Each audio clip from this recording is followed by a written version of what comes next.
Tervetuloa Sipan Jätkäpaalle. Jospa nyt jatketaan tämän meikäläisen talvirumun kanssa, koska vaikka nyt ei vielä näitä ihan talvelta täällä näin meiltä, mutta tässä talvi tulee pari kuukauden päästä tässä tämä taas liikenteeseen. Ja tähän edellisten videoiden jälkeen niin oikeastaan muuta tehnyt tämä, kun muuttanut käymään viinalla ja lisäänyt nesteitä tähän vehkeeseen ailun menemään. Ja oli meikäläisen sukulaisilla tuossa noin käytössä kesällä ja siitä meni leima umpeen ja sekoitti käteen vaan leimallakin. Ja sieltähän tuli aika pitkä vikaalista, että meni tämä auto ihan ajokieltoonkin. Katsotaan löytyisikö se täältä näin. Herkele, ovet on lukossa. Heti tulee tämä hirviä paskakasa fiilis, kun auton likainen ja täynnä kaiken mä vaatin neulasia ja sun muuta, mutta no. Löytyisiköhän? Joo, pikkuvikoja. Oisko täällä? No niin, täältähän se löytyi katsastuslappu, eli katsotaanpa täällä on. Täällä on päästöt ollut ihan perseellä, mikä nyt se ihme, jos ei ole antanut tuo kone lämmitä kunnolla, niin se ei ole, koska no lambdat on vitu huonossa kunnossa tässä, ne lämpiä tosi hitaasti, että saa varmaan kun 5 minuuttia moottorikävät alkaa mitään tapahtua, niin ei ole varmaan antanut vaan lämmetä niin päästöt, koska se kun tämä muutettiin viinolle ja päästöt oli viimeisen päälle kohdalla, että ei niin saa sitä mitään vikkaa. Iskerit on ollut hyvät. Yllättäen käsijarru on ollut ihan perseellä, ei mikään ihme homma, se on näissä perussetti kaikissa. Aina saa katastukseen säätää se. Ja sitten on pitkä pikaalista täällä on. Joo, käkkäri ei pelaa. Joo, päästöt on pielessä. Käsijarru lukitusteimi, joo, se rupesi temppuilemaan. Varmaan vähän vaan rasvaa se lukitusmekanismi. Ja joo, helmatta ruosteessa mä taisin mainitakin niistä, että no, takatunkin paikat on tunkattu sisään, niin ne pitää korjata. Ne on varmaan ihan ensimmäinen homma, mitä tähän tehdään, että korjataan ne ruosteet, kun se on kaikista vittumaisin homma. Ja takana on palannut valo ja sitten vielä käynyt merkata, että öljypohja öljyinen ja vaihteisto öljyinen, niin joo, ei kai siinä se Niin eihän se yläpuolella katsottuna tällä kovin öljyiseltä näytä, mutta pääsyy likaisuuteen on tuo termarikotelo, mikä on koko talven ajan vuotanut nestettä ja sitä on saanut lisällä ihan urakalla. Varmaan siitä johtuen tuo Schuylerin paisarikin oli kesällä pamahtanut, kun tämä auto oli sukulaisen käytössä ja se oli vaihdattanut sen uuteen. Mutta joo, tuo nestettä vuotava termarikotelo on sitten saanut kaikki vuosien aikana koneen kylkeen keittäneet öljyt ja hiekkatörit näyttämään tuoreelta vuodolta. Eli pitäisi sitten se vuoto korjata ja samalla putsata koko koneen öljypaskasta pois, niin ei näytä niin saastaiselta, niin eikä se sitten kelepaa katsastukseen. Ja käsijarru pitää korjata, ruosteet korjata, vaihtaa taakse narinahelat, kun ne pitää niin älytöntä narinaa, vaikka katsosmiesten on valittanutkaan. Ja kytkinkin pitää vaihtaa ehjään, kun tuo nykyinen on aivan loppu. Niin, vaikka ajattelin aloittaakin tämän operaation ruostehommista, niin autetaanpa sittenkin koneen pesulla ja nestevuoden korjauksella. Mikä tarkoittaa, että puretaan koneen edestä kaikki pois, että päästään kunnolla pesemään ja vaihtaan termarikoteli uuteen. Ja sitten jos tosiaan aikaa olisi, niin mulla on vielä tämmönen setti täällä, eli kävin tuhme ja perhevarkkuun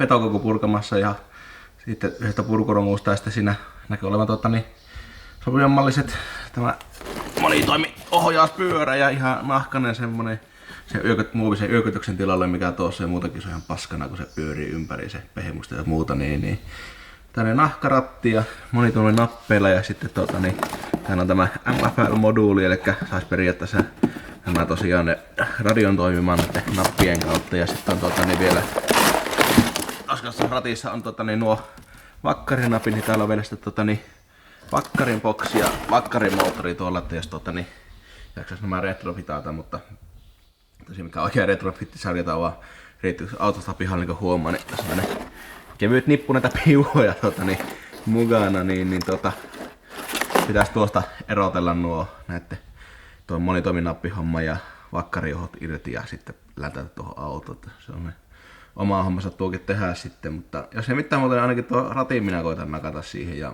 mielellään tässä on radionnappeja niin käytetään sitten tuo vakkarihomma on ekstra. Tää katsoo kuinka hankala. Nyt lopuksi montaa piuhaa täällä pitäisi olla, mitä tarvii ottaa. Pitäisi vaan jaksaa erotella tuolla jotakin oikeisiin paikkoihin tuolla autossa. Niin semmonen, että on vähän ekstraa sitten jos jää aikaa, että saa nähdä kerkeekö tuota tekemään.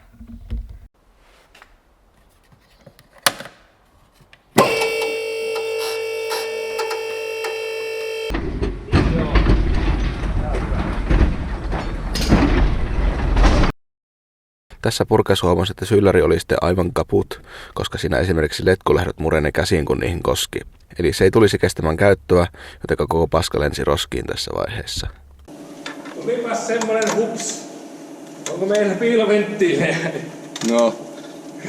Kun eihän kato muista, vaan tulee näin paljon yli täältä.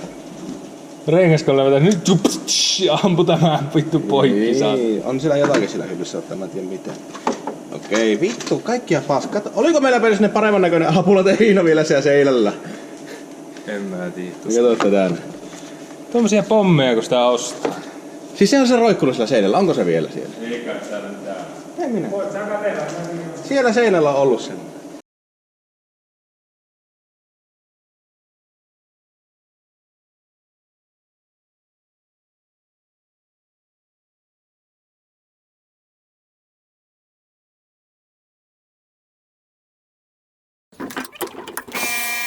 Ja pesu tapahtuu ihan vaan painepesurilla ja pineellineellä vähän liottaen pinttyneitä öljyä pois. Pesin myös koneen alapuolelta sekä vaihdelaatikonkin, mutta pesusta ei saanut järkevää videomateriaalia, koska kaikki roskokameran päälle, niin hypätäänpä sitten suoraan uuden termorikotelon asennukseen puhtaaseen konehuoneeseen. Termostaattinen oli kuin tarvike, niin vaihdan se tilalle Orkis-Wahlerin uudella tiivisteellä. Termostaatti ja termorikotelon lisäksi näissä on monesti ongelma tuo vesipumppu, mutta kuten videoltiin näkyy, se on aivan uusi ja vasta vaihdettu, niin siihen en koskenut ollenkaan.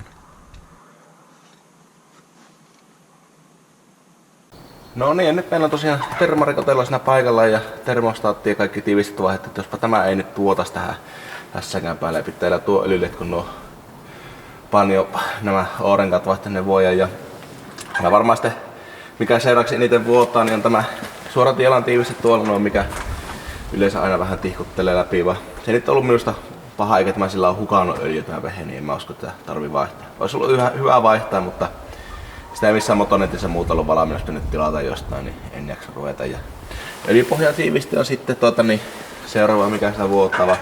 Se tosiaan melkein on pinosta jo koneen auki pois ja paikalta tuosta rupeaa vaihtaa, niin antaa se olla, että ei se tosiaan niin paljon voi, että se ainakaan hukkaa tätä öljyä tähän vehettä.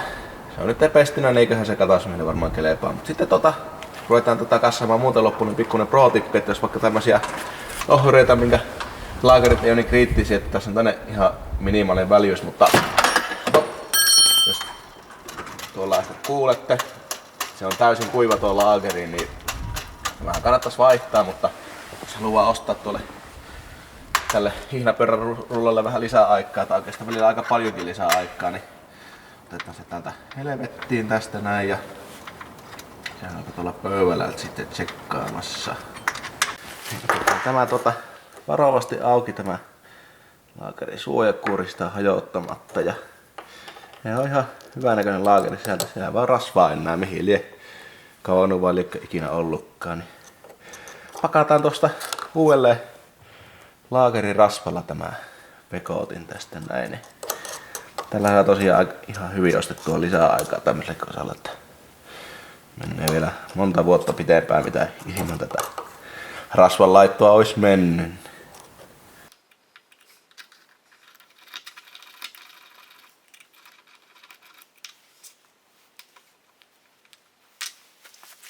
Se on niinku uusi laakeri nyt. Ja myy ja hyvän tunteen. Itse asiassa mulle se tuntuu, että se väljyyskin, jos on ihan minimaalinen väljyys, niin se katuaa niin kun pistää rasvat sinne. Mutta hei, varasti menee nyt taas hyvää aikaa eteenpäin tämä laakeri, kun siellä on rasvaa sisässä, että ei muuta kuin takaisin paikalle.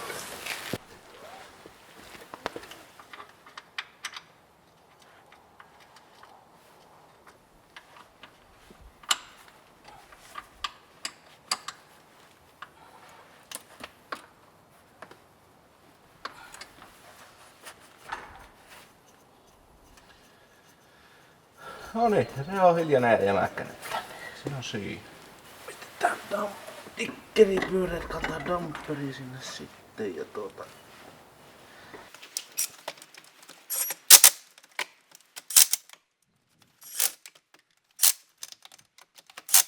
Noin, sepä on siellä. Pitää vielä tuolla momenttien valle varmistettu, no pultit on kohdallaan, mutta sitten ei ole viritetty moottoriin, tuskin tarvii pistää lukitutta niin kuin me ollaan nykyään pistetty, kun muutaman kerran pyöritetään auki, mutta niihin vakion moottoriin tuskin tarvii, niin ei pistetä. Momentti on vammainen kiinni. Mä vielä tehdä sitten seuraavaksi semmoisen homman, että Mulla on pikkusen sellainen fiiliksi, että mä oon kumminkin 400 000 ajettu, että on vähän tuo jakopankki ehkä venynyt ja ei ole ihan tuo ajoitus kohdalla. Ainakin vähän tuulustaa sillä, että kun se on, silloin kun vanoisen päällä se on niin tuhnun tuntunen vieläkin tuo moottori, että taidan tehdä semmoisen, että nyt kun tää ajoitusmerkit ja muuta hyvin tässä näköistä, niin mä käytän venäkapaa irti ja tarkistan, että ajoitukset on kohdalla ja muuta jos ne ei. Että se on niin nopea homma tehdä tässä vaiheessa nyt, kun ajoitusmerkit on esillä tuossa noin. Niin käytän näkkiä venäkapaa irti ja katsot silloin ajoitusmerkit kohdalla, jos ei ole, niin sääjän pikkasen. Niin tehdään semmonen ja sitten kasataan tämä paska loppuun.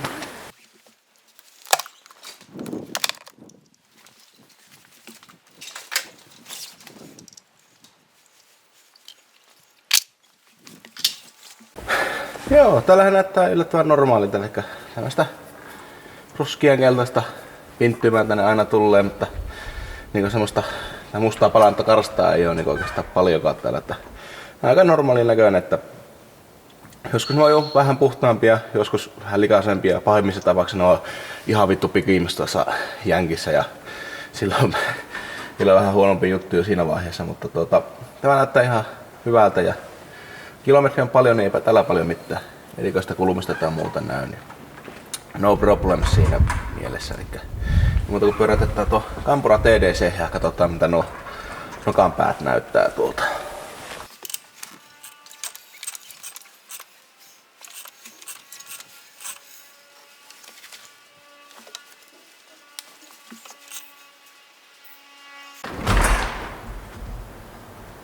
On me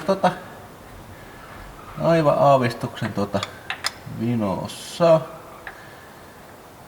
Ei kyllä paljon, että on niin vähän, että ei pitäisi olla oikein paljon merkitystä tällä, mutta nyt venäkappa auki ja ne on pikkusen päässeet eri kohtaan, niin mä alkaa säätää kohdalla, eli varmistetta, että joo, tuo on tasan TDC:ssä, eli kyllä. No niin, nyt on etupäin 4 pulttia löysellä, niin pistetään vaan rauta tuonne ja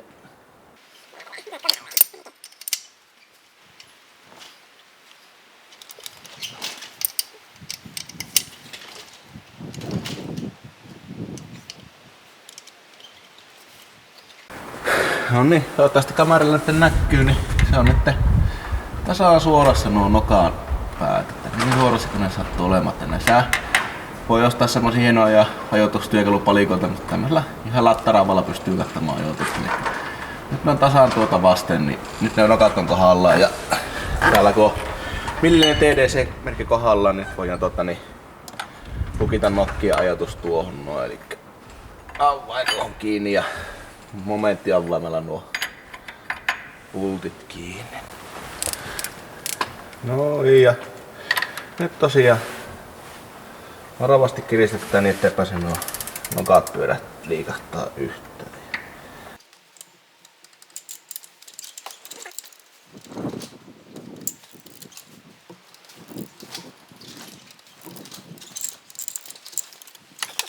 Ne on suorassa, sitten verätetään koneetta kierros ympäri.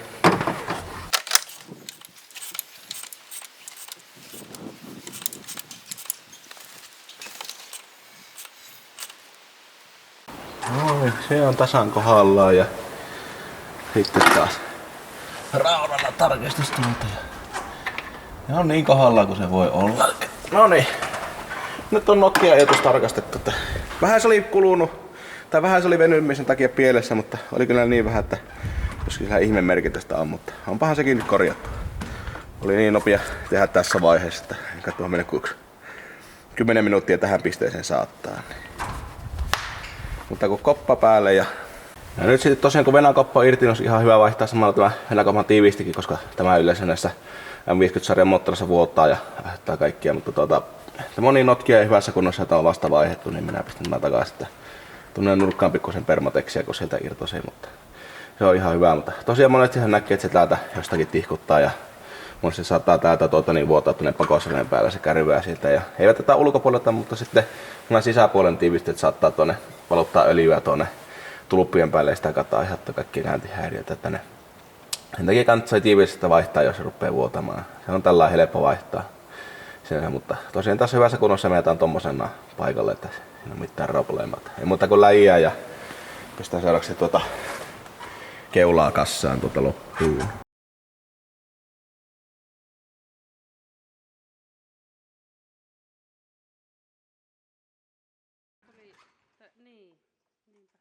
Eli seuraavaksi paikalleen menee vesipumpun hihnapyörä, minkä jälkeen ehjän apulatehihnan voi pujotella paikalleen.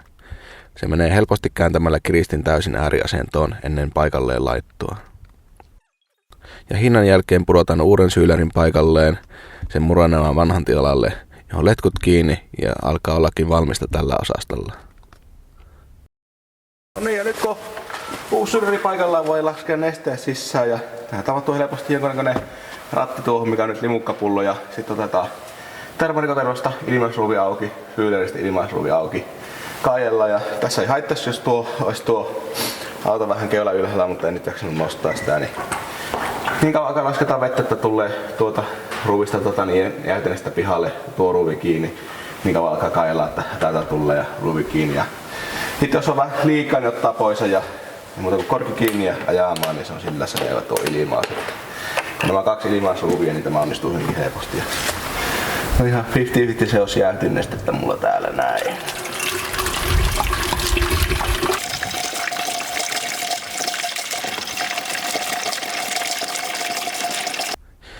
Tosiaan kun vettä tulee termarikotelon ruuvista, niin se kiinni.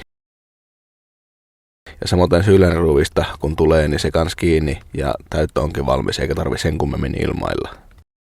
Kun on tarkistettu, ettei vuotaja ole, tuulitunneli ja viskoflekti menee kans paikalleen.